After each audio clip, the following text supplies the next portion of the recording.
Greetings again, brothers and sisters within the Kingdom of England, Empire of Albion. It is I, Archbishop Belmont, from the illustrious noble house of Belmont, and today is May 23rd, 2023, of the Gregorian calendar, which is equivalent to our Berber calendar, 2973. And today, like always, it's a beautiful time to be alive, especially for those long-lost heirs within the British American colonies, where they're operating as a penal colony for the descendants of prisoners of war. And the prisoners of war that we're speaking about today are those descendants from the Kingdom of England or the subjects of Great Britain, going back before the time of the so-called American Revolution. Because we technically have been in feudal bondage going all the way back before the year, going all the way back to the year 1066, after the Battle of Hastings, when the devils, or the son of the devil, conquered the realm. And the son of the devil at that time was William the Conqueror. Now, today, which is important to know, is that the colonies that were created by the British monarchs are in rebellion, and they have been in rebellion. And this is what the whole American Revolution was all about. It's because those folks did not want to honor the king. They no longer wanted to honor the king's prerogatives. They wanted to live and do things according to their own diction and will. And it wasn't off of the people's choice. It was off of those imposters, denizens, those traitors who claimed to pledge their allegiance to the king, but they had ill intentions. And now King George released a proclamation in regards to the tyranny that he was facing from his own colonies. For those who no longer wanted to honor or obey the law, now they became outlaws. And they used the innocent people or the innocent subjects of the king to do their bidding, which was done via Thomas Paine's Book of Common Sense. When they removed your common sense and made you go against or rebel against the king. And you have been in hell ever since. Because those same people who went against the king ended up getting placed in bondage themselves. So let me go ahead and read the Proclamation of Rebellion, because the colonies, what you call the states today, are still in rebellion. And as you've been here and you're doing the deeds of these colonies, it places you as an outlaw, rebellious subject as well. So let's go ahead and get started. The Proclamation of Rebellion. The Proclamation of Rebellion, officially titled A Proclamation for Suppressing Rebellion and Sedition, was a response of King George III to the news of Battle of Bunker Hill at the outset of the American Revolution. Issued on August 23rd, 1775. It declared elements of the American colonies in a state of open and avowed rebellion. It ordered officials of the empire to use their utmost endeavors to withstand and suppress such rebellion. The 1775 Proclamation of Rebellion also encouraged subjects throughout the empire, including those in Britain, to report anyone carrying on traitorous correspondence with the rebels to be punished. All right, let's go ahead and read the proclamation.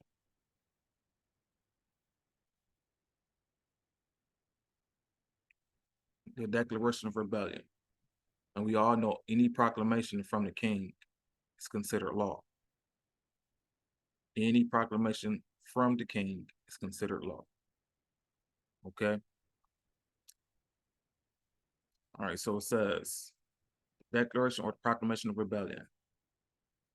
Whereas many of our subjects and divers, parts of our colonies and plantations in America, misled by dangerous and ill-designing men, as those conspirators, and forgetting the allegiance which they owe to the power that has protected and supported them. After various disorderly acts committed in disturbance of the public peace, to the obstruction of lawful commerce, end to the oppression of our loyal subjects carrying on the same, have at length proceeded to open an avowed rebellion by arraying themselves in a hostile manner to withstand the execution of the law and traitorously preparing, ordering, and levying war against us. And whereas there is reason to apprehend that such rebellion hath been much promoted and encouraged by the traitors' correspondence councils and comfort of divers wicked and desperate persons within this realm, to the end, therefore, that none of our subjects may neglect or violate their duty through ignorance thereof, or through any doubt of the protection which the law would afford to their loyalty and zeal, we have thought fit, by and with the advice of our privy council, to issue our royal proclamation, hereby declaring that not only all our officers, civil and military, are obliged to exert their utmost endeavors to suppress such rebellion and to bring the traitors to justice, but that all our subjects of this realm and the dominions thereunto belonging are bound by law to be aiding and assisting in the suppression of such rebellion, and to disclose and make known all traitors' conspiracies and attempts against us, our crown and dignity, and we do accordingly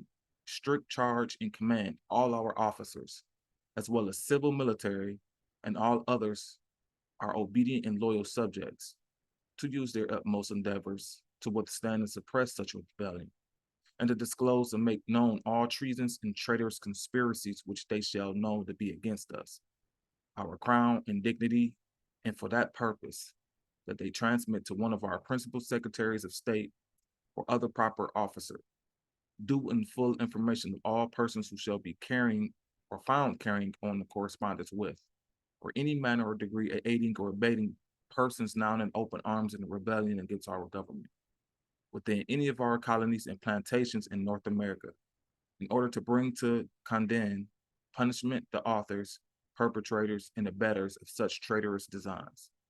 Given at our court of St. James, the 23rd of August, 1775, in the 5th year of our reign, God save the King. So this is King George's Proclamation of Rebellion, pretty much letting you know, those subjects of the realm, that you have been pretty much forgetting your allegiance, which is your contract and your duty to the king, have now been placed in open rebellion against the king, which makes you outlaws. As you see back on this page, it says that it was effective starting August 23rd, 1775, but it was so-called repealed December 5th, 1782, but it was done de facto. It was a de facto repeal, which means, though, even though it may be seen like it was done, it wasn't done de jure by the king. The king was forced to do this. And we understand the law of, threat, duress, coercion. And anything that was done against your will is null and void, which means you are still in a rebellion. You are still colonies in rebellion.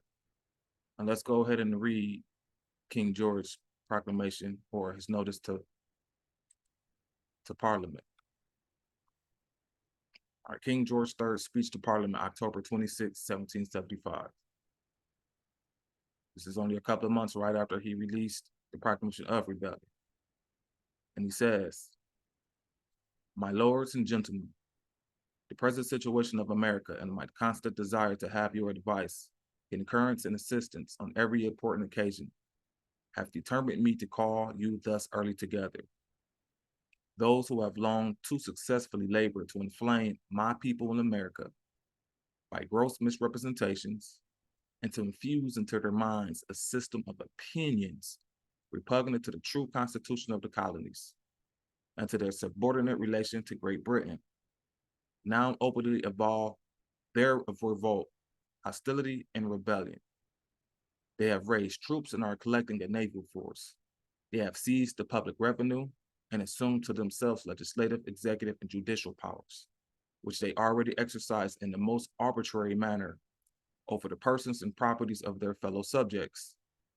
And although many of these unhappy people may still retain their loyalty, that is, those loyal subjects, and may be too wise not to see the fatal consequence of this usurpation and wish to resist it, yet the torrent of violence have been strong enough to compel their acquiescence till a sufficient force shall appear to support them.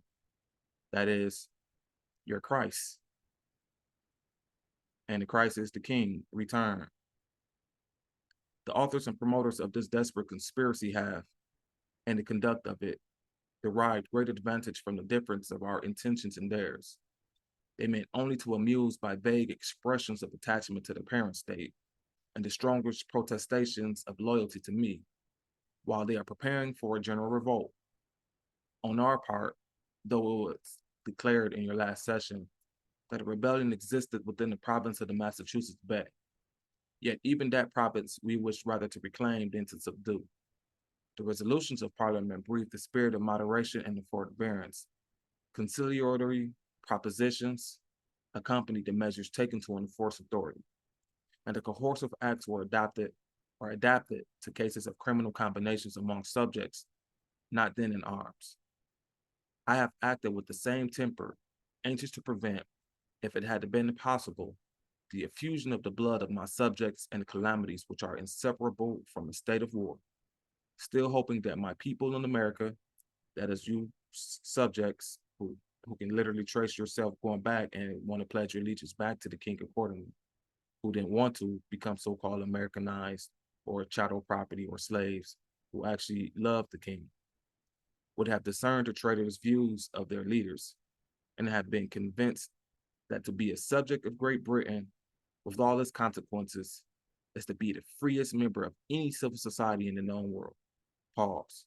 So King George was reminding you as subjects and heirs, because most of you, once again, you were convinced to come away from your monarchy. And not everyone, but those who were convinced. And he was reminding you that being a subject of the king is one of the freest status that you can have in the world. And for those of you who understand the Somerset versus Stewart case, it already told you that there is no slavery on English soil. All right, and continue. The rebellious war now levied has become more general and is manifestly carried on for the purpose of establishing an independent empire. I need not dwell upon the fatal effects of the success of such a plan. Hear this? I said, even though the plan would become successful, it's still fatal. There's consequences to what they did, no matter how long ago it was that this happened. And you're experiencing the effects of those consequences as being chattel property, i.e., placed in debt bondage. The object is too important, the spirit of the British nation too high, the resources with which God had blessed her too numerous to give up so many colonies which she had planted with great industry, nursed with great tenderness, encouraged with many commercial advantages, and protected and defended at much expense of blood and treasure. Pause. So King George is letting you know he didn't want to let go of the the colonies. The colonies themselves are royal colonies, which were king's property, crown land. And as you see, these commercial merchants are doing a disservice to the king because they're the ones that's causing this uprising. All right. It has now become the part of wisdom and the effects of clemency to put a speedy end to these disorders by the most decisive exertions. For this purpose, I have increased my naval establishment and greatly augmented my land forces, but in such a manner as may be the least burdensome to my kingdoms. I have also the satisfaction to inform you that I have received the most friendly offers of foreign assistance, and if I shall make any treaties in consequence thereof, they shall be laid before you. And I have, in testimony of my affection for my people, who can have no cause in which I am not equally interested, sent to the garrisons of Gibraltar and in Port Mahon a part of my electoral troops, in order that a larger number of the established forces of this kingdom may be applied to the maintenance of its authority, and the national militia planned and regulated with equal regard to the rights, safety, and protection of my crown and people. may give a farther extent and activity to our military operations. When the unhappy and deluded multitude, that is you brothers and sisters who are lost your mind, pretty much because you're listening to everybody under the sun, especially these foreigners who come over here and teach you history that is not yours, to remove you from out of your standing as you've been English heirs and descendants of Great Britain. That's the reason why they had to bring all of these different customs that you knew nothing about, because none of your ancestors were practicing this stuff. All of the stuff you start accepting via the the world of entertainment through these false idols you call celebrities, to these authors and historians who may be working for the Jesuits or the Roman Catholic Church, or have an agenda to place you outside of your proper thinking. So therefore, you become a foreigner. And once you become a foreigner in mind, you become a foreigner in act. You become a foreigner in everything that you do, which will remove you from or disinherit you or disenfranchise you, as you've been an heir from the Kingdom of England, Great Britain, a free man from the Kingdom of England and Great Britain, a subject from the Kingdom of England, Great Britain.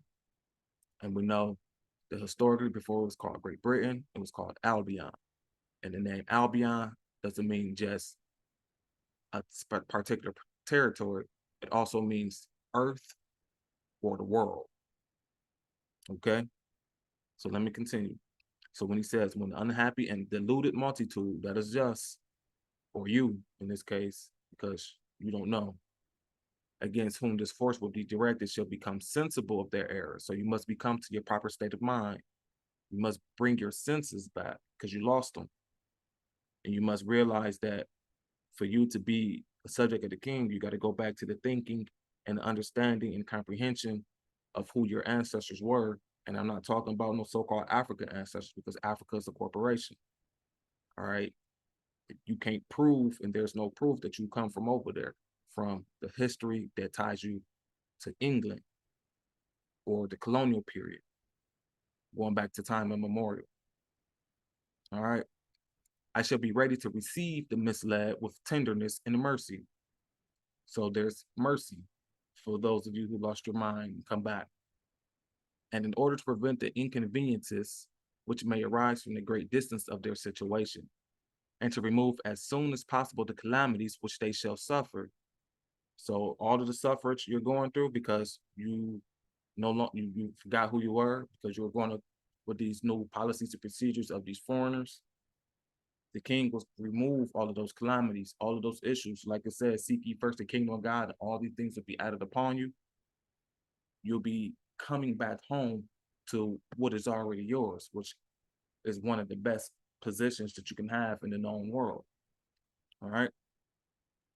He said, I shall give authority to certain persons upon the spot to grant general or particular pardons and indemnities in such manner, and to such persons as they shall think fit, and to receive the submission of any province or colony which shall be disposed to return to its allegiance. So return your allegiance back to the king. It's not going to work just by you thinking you are your own individual. The king had a body politic, and his body politic was his people. You must come back. It may also be proper to authorize the person so commissioned to restore such province or colony, so returning to its allegiance, to the free exercise of its trade and commerce, and to the same protection and security as if such province or colony had never revolted. So once the king, which has now come back, which he has already done to restore us as lost English heirs and subjects of the empire, which was a worldly or global empire, we will be reactivated with all our rights and liberties and all of our inheritance that our ancestors who came and gone had left for us. You will be able to receive. And this is not an overnight process, because you didn't fall or go to sleep overnight. So that's the reason why you must comprehend the importance of knowing your history, because the conviction must be in your heart. Many people have confused you, which have now placed you in a sick status. You are now a patient. You need care. You need someone to take care of you, because you will not only cause harm to someone else, but you will cause harm to yourself. And if you look at the present affairs of what's going on to our people, and I'm talking about the melanated people here within the so-called British American colonies, those who have been able to trace themselves back to this band, English heirs or descendants, Anglo-Saxon Berbers. This is your history. And it's up to you to choose what you want to do.